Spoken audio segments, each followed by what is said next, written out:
This video is just gonna be about all the lessons that I've learned in 2024. I got this yearly review template from this YouTuber called Chris Williamson, and it has a bunch of questions that were pretty good, which made me reflect on all the things that I did and didn't do in 2024. I just came up with like 10 or 11 things that I've learned out of 2024, and I just wanted to share with you all the things that I've learned. Number one, no one is coming to save you if you don't save yourself first. I think people say this a lot. Like, if you're not going to take care of yourself, no one else is going to take care of you too. So, it's always better to be the first one to take care of yourself rather than expecting someone else to come and take care of you. And that is one of the lessons that I've learned this year. I mean, I've already known this for quite a while, but this year, it's just a few things that happened which made me feel like, okay, if I don't take up this shit by myself, nobody else is gonna, you know, nobody else is gonna care about what happens to me. Number two, time does not give a about you, and it's your responsibility to make use of every ticking second. I turned 25 this year in 2024, and that was one of the most unbelievable things that happened to me in 2024 because I mean, everybody know that they're gonna age a year every year. But turning 25 just struck me very hard because when I was 16 or 15, I had a few things that I wanted to do before I turned 20 or 25. And a lot of things just got postponed and postponed and postponed due to a lot of reasons. But one of the main reasons being me procrastinating and being lazy and being content with where I was. And when I was and when I turned 25, it just struck me like a chord because yeah, 25 is a pretty big number. That's where they what they call mid 20s, and to think and to realize that I'm now in my mid 20s, it was a different kind of feeling that I haven't felt before, and to realize all the things that I haven't and didn't do when I was when I turned when before I turned 25. It just made things a lot worse for me mentally. Yeah, that happened. Yeah, so that for the last whole year, time has been such a big factor in the things that I've been trying to do because once gone, you cannot get it back. Just that one single thing, like, has been stuck in my head for the whole year. A time once gone cannot be brought back. Holy, like, that's unbelievable. You can get anything back.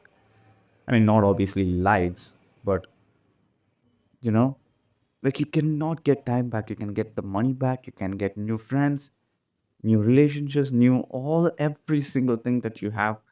You can get it back, but time cannot be brought back. So that was one of the most nerve-wracking thing for me in 2024, and I've been trying to make the most of my time ever since I turned 2025. And obviously, I still waste a lot of time scrolling through TikTok, not TikTok, Instagram reels and stuff. But I've been more conscious of the time that I'm wasting, which is a scary thing to do as well. Because unconscious time wasting is, you don't even realize where the time went, but consciously wasting time is on another level. And I've tried to reduce doing that, like wasting time consciously or unconsciously. But yeah, that's been one of the things that's that's been on my mind in 2024. And moving on in 2025, I think it'll be best for me personally to not waste time consciously or unconsciously. And some of the things that I'm trying to do for that is use social media for 2 to 3 hours only on the weekends, not on the weekdays. Obviously, I have a day job that requires me to take care and manage social media stuff. But I'll just log out of my personal accounts and just take care of the job work side of things. So that is one of the main things that I'm planning on doing because the mobile phone is the biggest time waster for me, because all the other times when I'm not using the phone, I'll either read a book, I'll take a long walk, I'll talk with someone. Those were not time wasters. Those are like very productive things for me to keep myself sane. So yeah, that was the second thing that I've learned. Number three, stop stop scrolling on social media and start either reading, sleeping early, or working on a project. Okay. This ties back to the previous point where I said that I don't want to waste any time. But number three, I just want to stop using social media. Like I said, on the weekdays, I'll just use it on the weekends. And instead of doing that, I've been reading quite a lot of books this year, which is another thing. It's not a lesson. It's just something that I've started doing this year. I'm reading this series called a fictional series called Red Rising. Red Rising was the first part of the series, and number two was Golden Sun, and number three I think is Rising Star. I think that is the name, and it's a darn good, amazing series. I think you should all read it. It's a side note. But really, instead of using social media, I think I'd rather read a lot more and sleep early. Because if I sleep early, I started waking up earlier.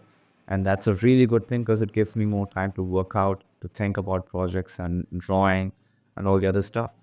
But yeah, sleep early and work on a project, obviously. It could be an art project that I'm thinking of doing right now, or continuing an art project that I've been doing for a while. And, just freelance stuff. Just think about creating a service or a business or a product. It'll give me a lot more time to do those things. So that is one of the things that I've learned this year, which is to stop using social media. A lot of these things is like pretty self-explanatory, like duh, you should not do that. But it's just writing it down and like really immersing myself into the thought of wasting my time on social media and a lot of other things really puts things into perspective and makes you take action towards not doing those things. So that is the third point. The fourth thing, family is important, but having a balanced way of thinking between independence and dependence is important too. I've been a pretty big proponent of independence. Like, be with your family, but like have a life for yourself. Obviously, all these things like sound duh, you should. But this year, I've leaned more towards the family side of things. Like, I want to take care of my family. I want to spend time with my family. I obviously want to do my own things as well. But the balance between having time for myself a lot and having time for my family has like, if it's 50-50, if it's, if previously it was like time for myself and time for family, right now it's like 50-50, which is a good balance, I think. And yeah, I just don't want to regret not spending time with my family a lot. So that was one of the things. Number five, if you don't take the initiative to meet people, you never will. Oh God, man, I feel so guilty talking about this because the number of times my friends have called me to go out and the number of times that I've canceled on them or like just pulled back in the last minute, man, it's really bad. It's really bad. And if if any of my friends are watching, man, I'm so sorry because I've just been too consumed with my full time job. Like it takes up a lot of my time. And yeah, that was one of the things. The second thing was I just wanted more of me time. Because once I'm done with my full-time job, I come home at like 8:30 or 9 in the evening on weekdays. And on the weekends are the only things where weekends are the only days where I take a lot of rest. And I needed those rest to write, rethink, recuperate, and just focus on things that I want to do. And if I go out, obviously I've gone out with friends this year, but if I go out like every weekend, it just becomes a problem for me because I don't have time to like relax and chill and take all the things that has happened. So if you don't take the initiative to meet people, you never will. And if you like postpone meetings, people will just stop calling you out, man. They'll just stop asking you out to come to events, come to meetups and stuff. And thankfully, that hasn't happened to me, I think, because people still invite me out. My friends still invite me out. But yes, in 2025, I would say I should strike a balance between going out and having more of me time. And all of this is just a progress. I don't have like solid, this is what I'm gonna do. This is not what I'm gonna do. It's just, I'll just, go along with it and see what's working and do more of that and completely eliminate all the things that aren't working, obviously. So that is number five, I think. Number six, do not get involved in family traumas. I think this is very self explanatory. Do not get yourself involved in family traumas. That's for the older adults. Your life is just starting. You don't want to mess it up with getting involved in family drama too early. There's a time for that, obviously. But don't get yourself involved in family dramas. Don't get involved in family dramas. I'm saying this for myself as well. So that's number six. Number seven, standing up for yourself makes you more confident in more ways than one. This is very, very important for me because I've always been a pushover, which is a sad thing to admit. But the last 2 years, I'd say from 2023, I've been pretty good at saying no to things, say and setting boundaries for certain things with my friends, family, work, and stuff. And 2024, I felt the result of doing that in 2023 because a lot of boundaries and a lot of things that I said no to have resulted in positive things in 2024. So I'd say it has made me more confident in saying no, and it has made me more confident in, just taking care of myself and doing things for my own sake without, worrying too much about what other people might think. So just standing up for yourself makes a lot of big changes in your personal confidence. So that is something that I would say everybody should do. Actionable steps: try to say no to things that you know you don't want to do. Obviously, see, this sounds like duh, obviously, but a lot of people don't do that because a lot of people don't want to offend people, offend their friends, offend their family, or offend their boss at work. But you just have to do those things because at the end of the day, it's your life. And connecting to the second point, your time is ticking. If you waste your time on useless and uninteresting stuff, you will 100% regret doing or not doing the things. Obviously, there will always be regrets for you. Like it depends on if you did and regretted it, if you didn't do and regretted it. So you just have to make a choice. And I'd rather decide on things that I actually want to do and regret it later. So that was number seven, I think. Yeah. Number eight, do not let people, your job, distractions waste your personal time. If gone, you can't get it back. I think a lot of the points that I've written down, like on during the self retrospection, was about time. Like I said, it's been a big part of 2024. The time ticking away thing. It's annoying and it's unstoppable too. That makes it even more annoying. At this point in my life, at 25, I'd say I haven't fully figured out what I want to do with my life, but I'm in a much, much better position than I was at 23. Because at 2023, if you had asked me, couple, what do you want to do with your life?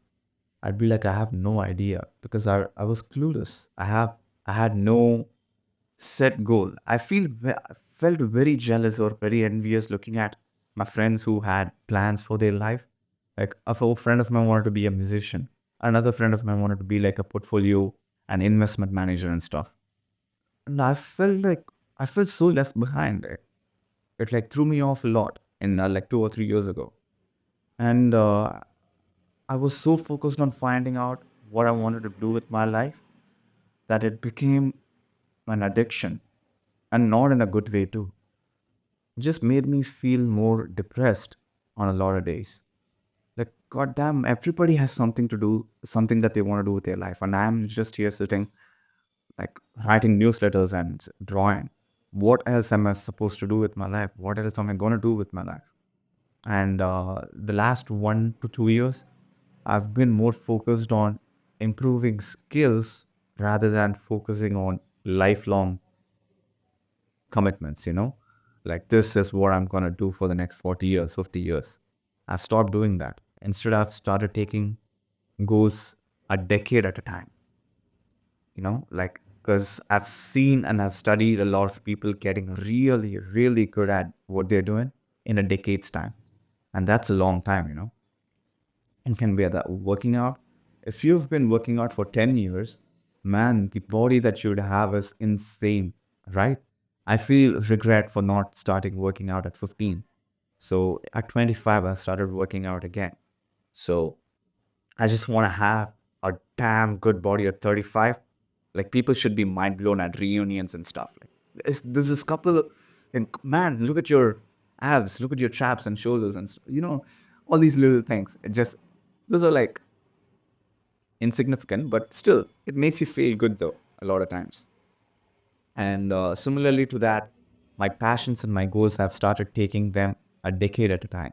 Right now, I just want to become a really, really good manager, operations manager, like really get super good at business, how to manage a business, how to run a business, how to sell things to people, how to add more value to people, how to, you know, manage and market and marketing, advertising, lead acquisition, business management, like personal communication. What do you call that? What do you call that? Persuasion. Yeah, those things. Like, I just want to get really good at those things on a professional side of things in the next 10 years. Along with my personal side of things, that's a whole nother different topic. But right now, professionally, this is what I'm focusing on. And I think it's better to have some vision rather than having no vision and like going in multiple different ways. So that is one of the things. Don't let people, your job, distractions waste your personal time. If gone, you can't get it back. To tie all those things back to this point, I'd say professionally, like I mentioned, I have a set of goals. Similarly, for my personal goals and personal things, I have a set of goals as well. And to do that, I need more time in my personal space. And I've started and I've planned, and I'm damn sure that I want to set boundaries with people and establish it even further to have more personal time so that I can work on the things that I personally set for myself. It could be working out, it could be becoming a writer, it could be becoming a better artist. Like, those are things that I really want to do. And establishing and setting people and not letting them waste time. It could be other people, your family, your job. Like, you should be able to set boundaries and have personal time for yourself. So that is the lesson of this point. The next is knowledge without action is literal shit. That's it. Believe in the next point after that. Believe in something that gives you strength. It can be a quote, it can be a philosophy, a personal mission, a god, or a vision for your own life. If you don't have something to believe in, you'll believe everything. And I think that's a bad decision to make. You can't believe everything. You have to believe few things. You can't believe everything. That's a lot. And that just throws you off. You know, like, if you see right now, I'd say in 2023 and 2024, there has been a lot of these self development, self motivational pages and stuff popping up like left and right. Like, everywhere you look, there's someone like just talking about personal development and personal motivation stuff. And if you take every single advice they've given from every single YouTuber, your life is going to be a big mess because people are full of contradictories.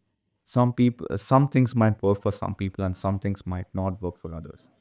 And you should be able to find your own thing and start believing it fully and see how it works out.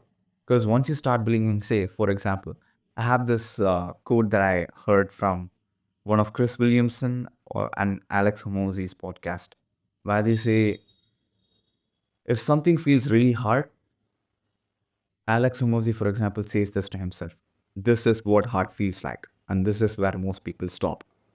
Just these two sentences. If something feels hard for me in my life personally, I just say those, repeat that quote, and it has helped me very much, I'd say. So that is something that I really believe in. If there's something like a quote or a philosophy, say for an example, one philosophy that I really like is the Stoic philosophy. Like, focus on the things you can control and don't worry too much about the things you can control. So that is something that I truly resonate with. And all these things I've tried out for a couple of months or a couple of weeks before I, believe it. And if it works out for me in a positive way in my life, I would blindly follow it, obviously. And why am I? Why do I keep saying obviously a lot? I've just realized it. Anyways, so yeah, once you try out things, that's when you know if something is for you or not. Just blindly saying no, that's not for me is stupid to me, if you ask me.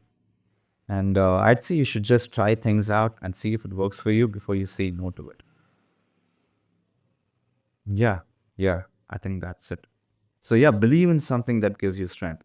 For some people, it's religion. Like if they believe in a god and the set of principles that religion espouses, like you can follow that if that gives you strength. If it's a philosophy, if it's a quote. For me, quotes and philosophies are really big.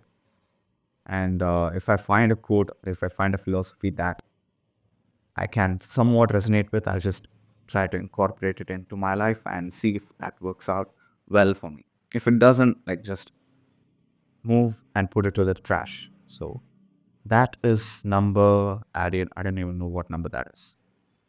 And final point, your body will give up on you if you don't use it well. Every lessons you have learned will be for naught if you don't take care of your body first. The mind body connection is immutable reality. What you put into your mouth is what you become. How much you condition yourself physically will reap you rewards as you grow old. I'm not old, I'm just 25, but I've seen a lot of people getting and growing older. And one thing, I don't even know if they regret it, but I regret not telling them. Like, say, for example, my parents. I'm seeing them grow old right in front of my eyes, and I'm seeing them get problems and issues with their movement and mobility and all that stuff. And thankfully, my dad was a lot more active when he was younger, so he's maintaining it. But still, that is deterioration.